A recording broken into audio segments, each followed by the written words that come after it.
Hello, everyone. Welcome back to Lifeline for Linear. I'm Princess Shortcake, and I'm incredibly excited to be your host for the rest of the evening. Whether you've been here with us from the start of the day, the start of the event, or you're just tuning in, we are super glad to have you with us. This is a mutual aid speedrunning marathon where every donation goes directly towards helping our friend LinearC and her son, Ken. While we're getting set up for the next run, we have an incentive and a milestone open for tomorrow morning. The milestone is set at $3,333, and if it gets met, Quacksilver will show off the first boss fight in New Game Plus, defeating it while the party members are all still kids. That is for Sea of Stars. We are only, if I can do some really quick math here, we are only $246 away from meeting that milestone, which means we're getting super close. And also, when you use !donate in chat or go to bit.ly/lineardonate, also make sure to select the bid war incentive for the run, where you get to decide which party member Quacksilver will keep in their party. And also, let me know in your comment what your favorite charm combination to use in Hollow Knight is. I admittedly don't know a lot about this game, so please give me tips. I want to get good. And without any further ado, I know we just saw some scary, eerie gaming time, but chat, it's time for us to get funny and silly and cozy with Quack. We're just about ready, where Quacksilver is going to be running IGN%, which is the totally optimal, definitely intended, perfect speedrun route for Hollow Knight. Quack, what's that about?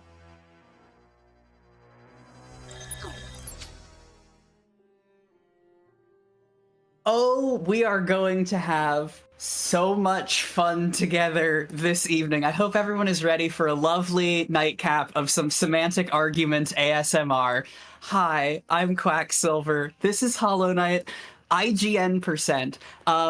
We'll get into it, and then I can talk a little bit about what IGN% entails, because the beginning of this route is going to be just so much. But in very short summation, this is a speedrun where we were going to be following the IGN walkthrough for Hollow Knight to the best of our ability in a way that is still satisfying to put on in a marathon. So if I have given to our lovely mods here the IGN walkthrough link, if you can put that in the chat, you're welcome to follow along. There will be so much semantic discussion we can have.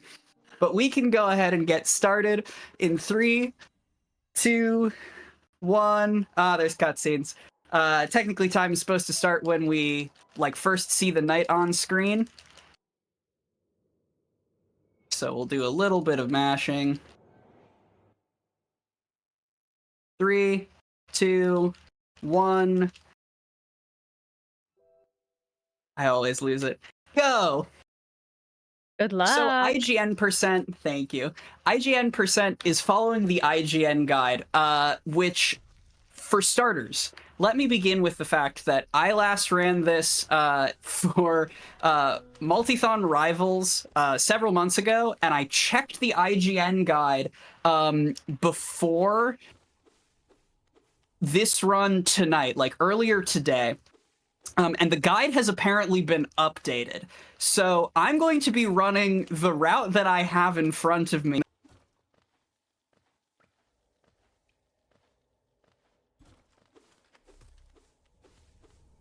That I've missed. However, I'm open to being wrong, and if chat wants to call me out aggressively if I mess anything up after I've explained the rules, I'll be donating, I don't know, $2 for every time I go off route because they changed it on me.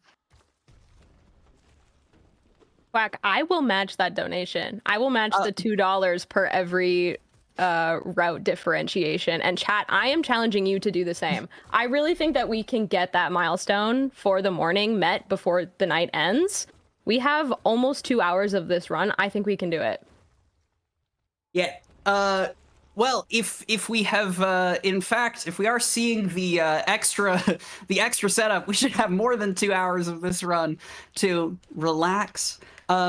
get acquainted with each other, get acquainted with the IGN guide.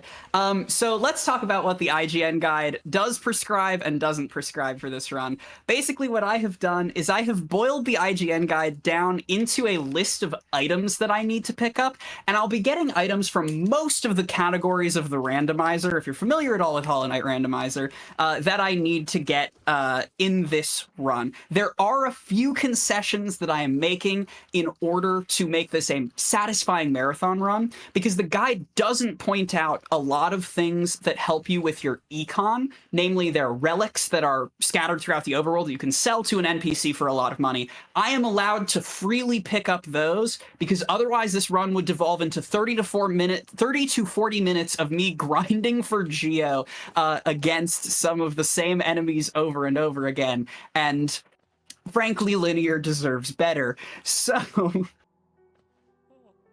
we are going to be ignoring that. There also will be a little bit of semantics when it comes to shopkeepers, because it gets a little bit confusing with the guide, because unlike the speedruns that this run is based off of, which if you are a true boomer in the chat, you may remember these old runs of Super Metroid that were based off of this ancient concept called a magazine.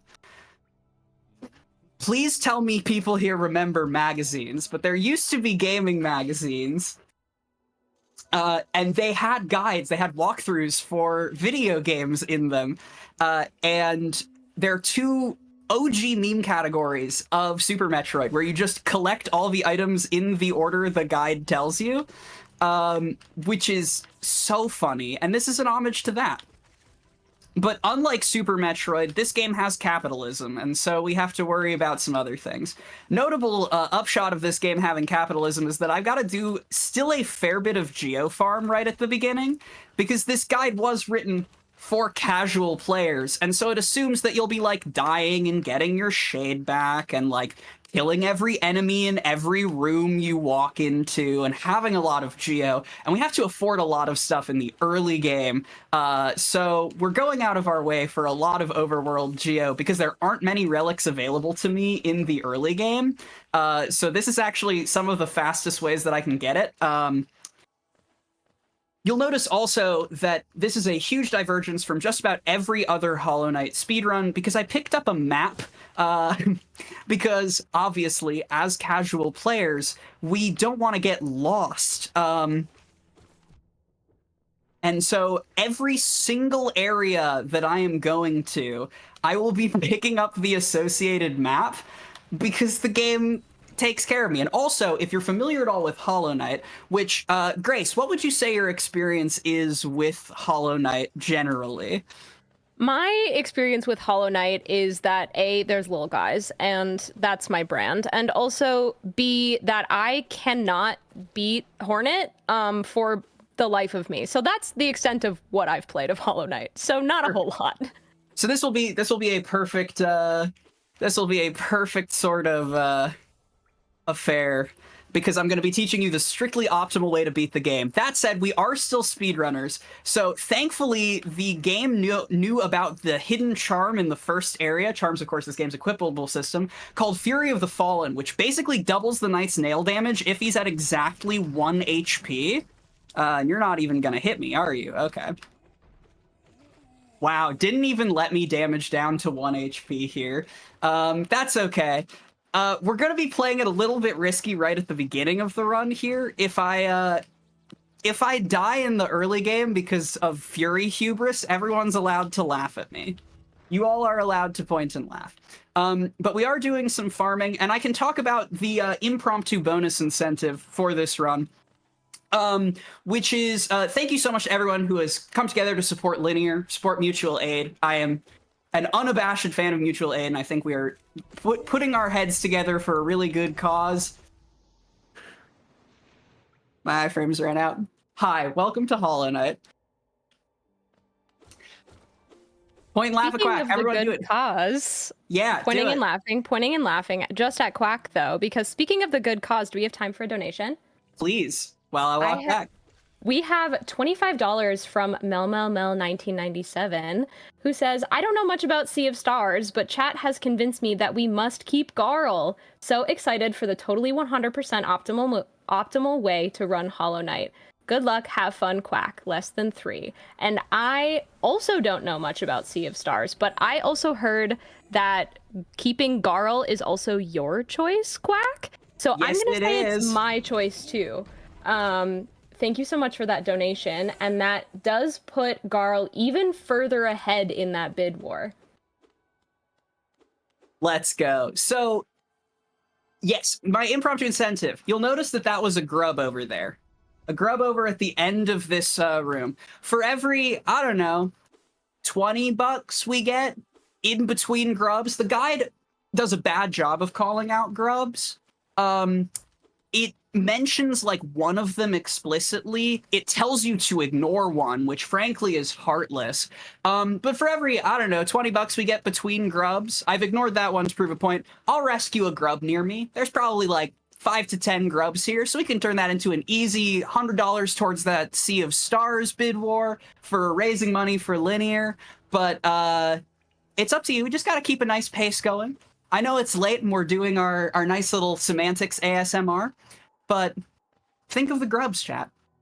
And now, obviously, I'm going to pick up the most important item in any speedrun of Hollow Knight, which, if you guessed it was going to be the Wayward Compass, you were actually wrong. We're picking up the Quill. So, first, a point on the semantics of this guide. The guide has several orange notes that it treats as optional. That's like, hey, you might consider doing this. We're going to be ignoring all of them because a lot of them are just like geofarming. However, since we raised enough to see the Colosseum and bonus prep, that is the one orange note I am going to be actively paying attention to. And we will be doing that. And weirdly enough, the guide says that Wayward Compass, which is what shows the knight's position on the map at all times, is optional, but the Quill, which fills in your map, is mandatory.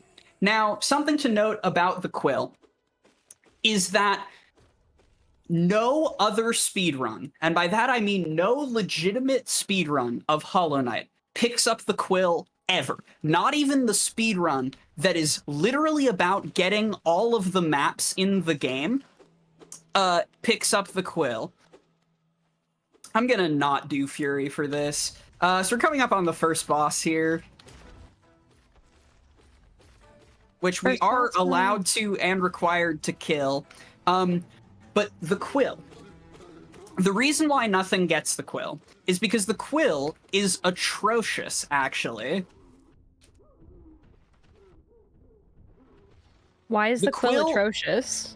The Quill, I'm so glad you asked. The Quill means that every bench that I sit at is going to add like an unskippable small animation of the map being filled in for the rest of the run. It serves literally no gameplay purpose for me to have it because I am a speedrunner and I do know where I'm going in this route, but we have to take a little bit of extra time at every single bench for the entire rest of the run to like sit and doodle on our map. And I think that's beautiful and perfect, actually.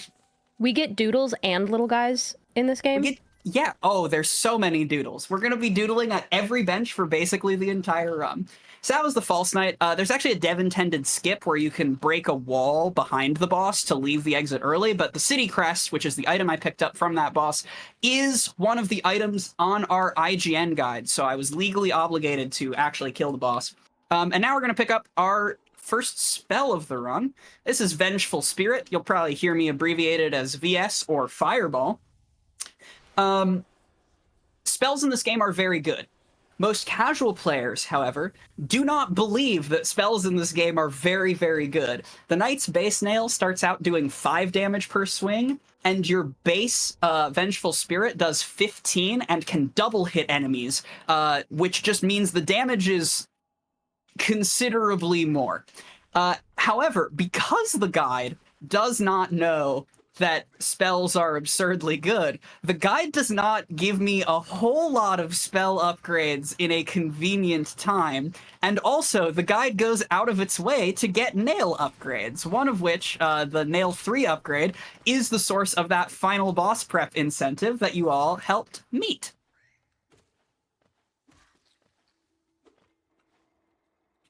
So after getting Fireball, game traps you in a little Fireball tutorial with this enemy called Balder that can only be killed with Fireballs, because if you get too close, it curls up. If you're from the Hollow Knight community, I know what I said. Don't talk to me.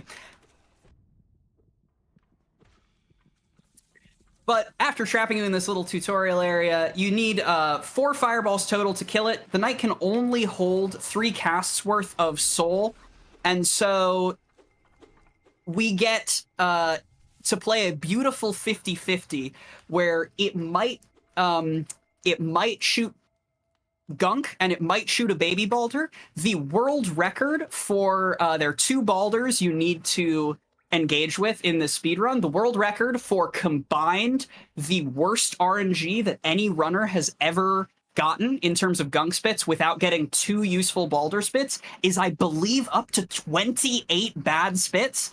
It's a pure 50-50, so the odds of that happening are truly astronomical, but so many people have been playing this game for truly so long while we wait for Silksong. We're all down so bad for that game. Team Cherry, please. I keep hearing about this Silksong thing. I'm gonna be so honest, I don't know what it is, but that's okay. Silksong is the sequel to Hollow Knight that's fake. It's not real. It doesn't exist. They made it up. Oh, perfect. Silksong is an idea. It is a concept. So also, if you're familiar with Hollow Knight speedrunning, you may notice that I'm not heading to the second area of the game, and that's because it's time to talk about shopkeepers. So we've done a little bit of semantics here with the shopkeepers. When a shopkeeper is pointed out in the IGN guide, I have to visit that shopkeeper. If I had to actually buy out all of the shopkeepers, it would be thousands upon thousands of geo, and I would be, that was not the best cleanup, and I would be here for truly, in Crossroads, for hours, just like farming to be able to afford Sly. So instead, as soon as I've talked to a shopkeeper, I am allowed but not required to purchase what I want. I can actually quit out here. So most of the time, I will be ignoring shopkeepers entirely. There's 1 or 2 optional purposes that I'm going to be getting in order to make my life considerably easier, because this guide is already mean enough to me. But at this point in the guide, we do have to visit Sly. There is actually a moment later in the run where we do have a required purchase from Sly, but that doesn't actually get mentioned until several sections of the guide later. So for right now, we're just going to go talk to him. And then we will finally be able to enter the second area of the game. At the quit out, my in-game time said 13 minutes. Typically, you're entering Green Path in a more normal speedrun in what, like 4 minutes loadless? There's Sly. We did it. We talked to Sly. So coming up here would be, we're gonna just enter Green Path. There's another Balder that I have to dispatch while I roll the dice on some RNG. Grace, what's up in Lifeline for Linear World? Do you have any messages for us? I have a huge update for you, chat. We have passed $3,200 towards LinearC. We are at $3,232. Let's go. Some of the people who helped us get there, we have $20 from the Valiant Son that says, save the grubs and get the best little guy. Also, hi Quack, Cassie would not stop yelling until I put the stream on speaker on my phone and is now currently nuzzling my phone and trying to say hi. Hi Jess, hi Cassie. Shoutouts to cats, those are some of my favorite little guys. Same. We also have $5 from Marcy that says, I'm sorry, did you say quill? I've never heard of this item. What does it do? It makes me sad. And we have $100 from Anonymous, who just says grubs. And I agree. Grubs, grubs, grubs.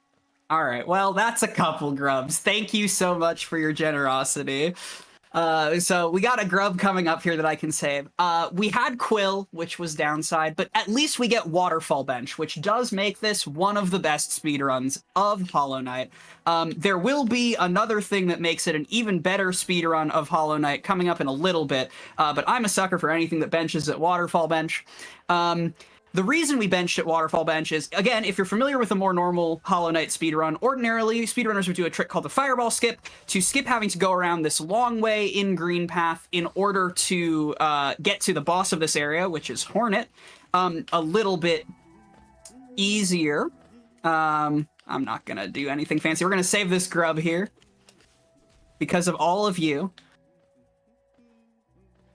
But of course, we have to go the short way, that's one, because we need the map. But I still don't want to go the long way around Green Path, so as soon as I have the map from Corniper, I'm going to quit right back to that bench and continue with the more normal speedrun route. Unfortunately, when you save and quit, it depletes the knight's soul, so rather than farm for soul, we're going to do a common speedrun backup strat here. Everyone say hi to Eric. Eric is a squit, this enemy down here, and we're going to be using him to back up the fireball. Come here, Eric. Thank you, Eric. Sometimes Hi, Eric. Sometimes Eric doesn't behave.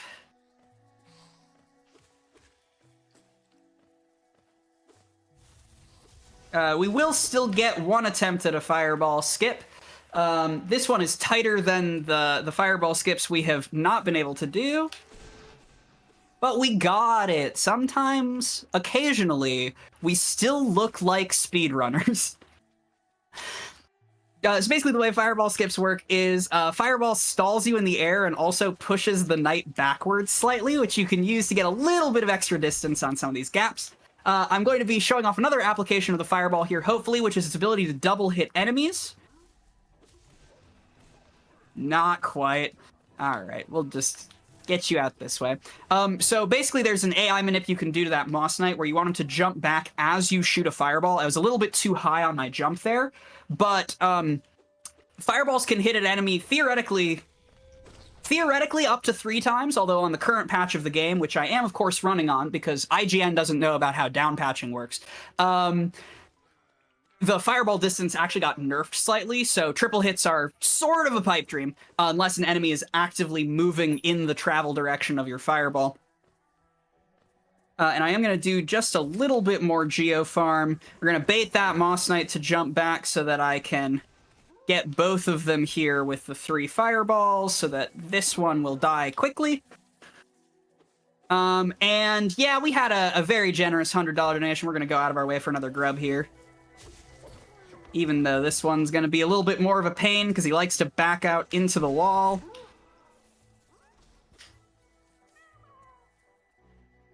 I love That's the 2. grubs. The grubs are great. This is also good because it means I'm going to be over on geo, which is good because the geo routing can get a little bit wacky.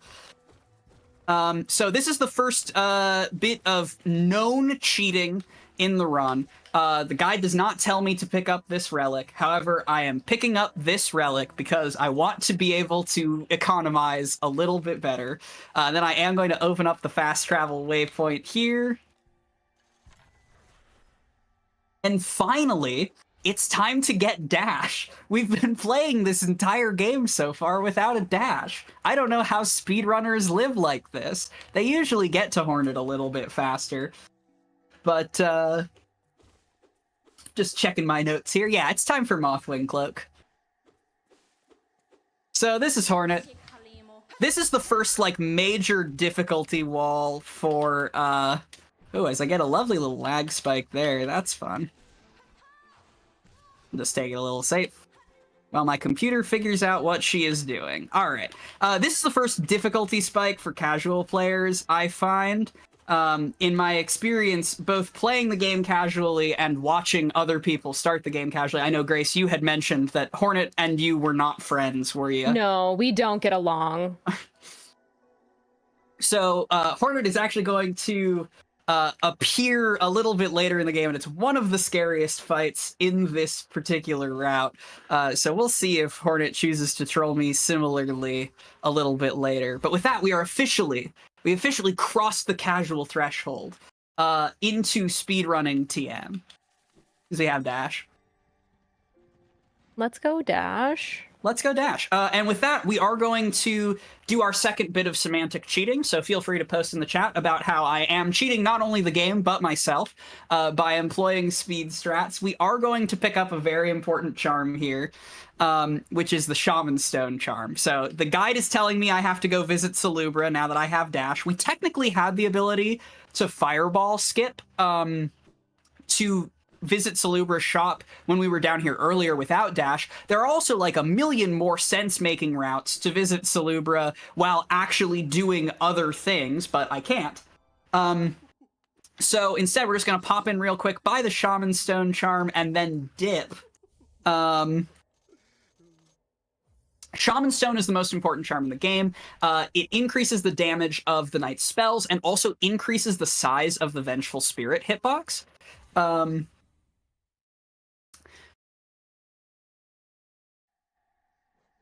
We're going to put it on right away.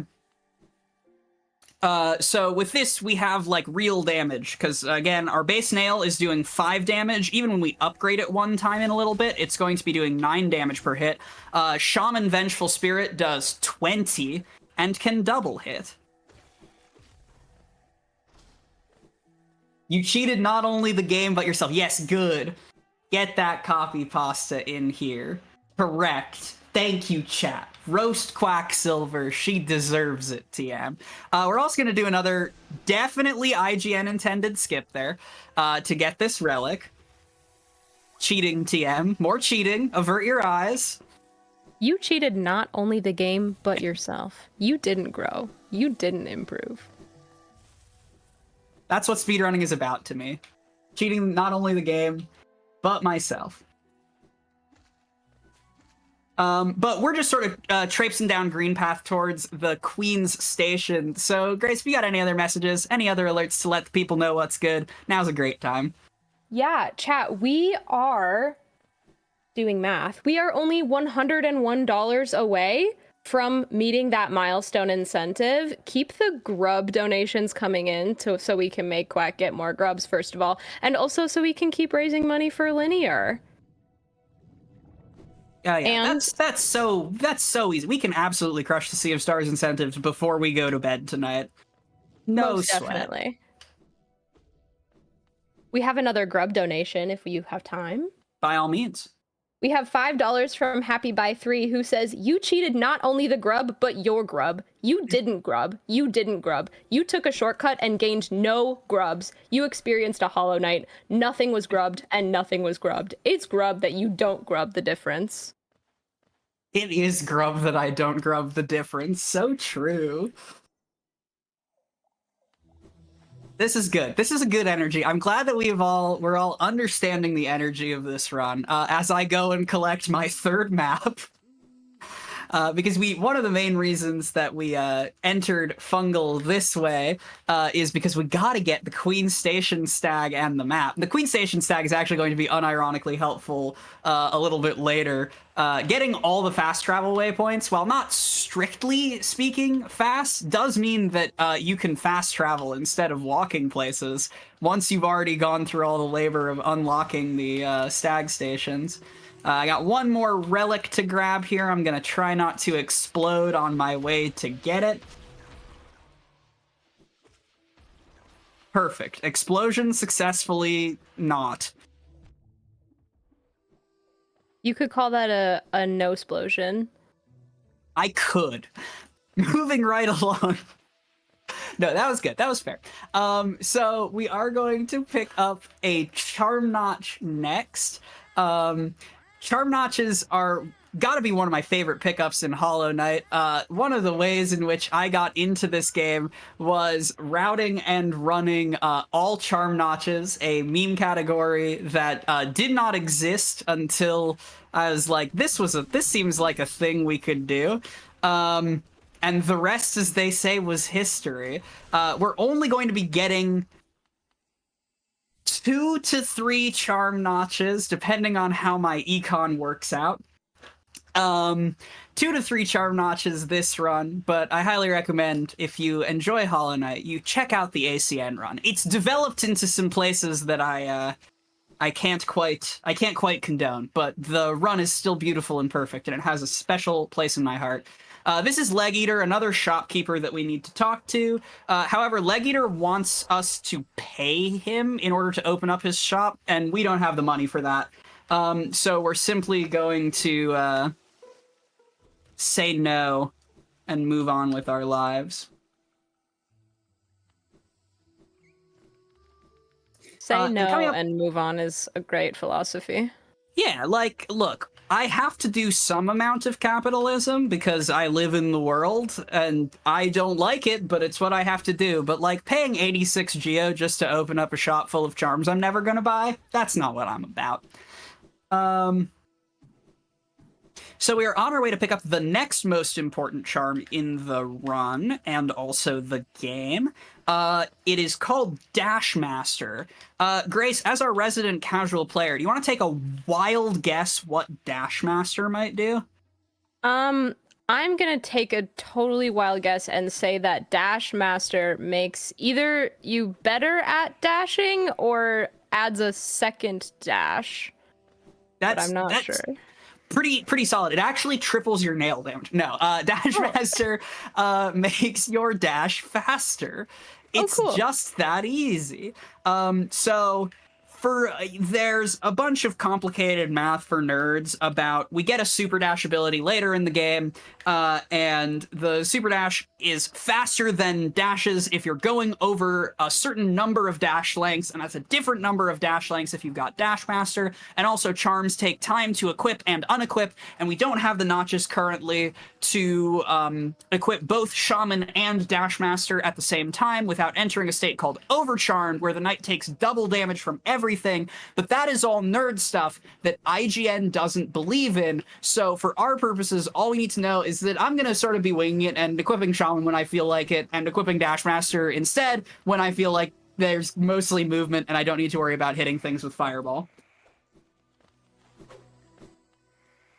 Wonderful. Are these all those mantises? Yes, these are the mantises. So first of all, fun fact, the mantis that I killed there, actually, I think it's the mantis that I killed, but one of the mantis youths here is permanently bugged. Its contact hitbox is always in a state like it's attacking, so it doesn't match the visual. And sometimes you can just get completely pranked because the, like, imaginary mantis hitbox owns you. This is such a fun video game that I know way too much about.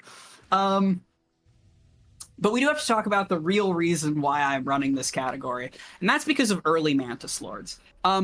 One of the things that I've used in the past with this run to drive donations, which I would still be interested in hearing, although I thank you so much for your generosity, your grub-based generosity, I know what the people want, is to tell me about your casual playthrough experience in Hollow Knight, because this is a very wide-open Metroidvania, and no two casual playthroughs look the same. However, there is only one ethical way to play through the game, and that's doing Mantis Lords as early as possible. In a history of, like, I don't know, 10 to 15 meme categories that I had a hand in routing in the early-ish speedrun development of this game, I tried to force early Mantis Lords into every single gosh darn one of them, because I think this fight is beautiful and perfect. And unfortunately, it's not a very fast fight because they disappear after every attack and they like to chill out on the walls. And so it got routed out of every single one of them. However, you can't route it out when the IGN guide tells you, hey, go fight the Mantis Lords now.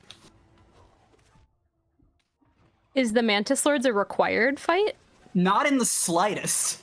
Oh, but it's just fun.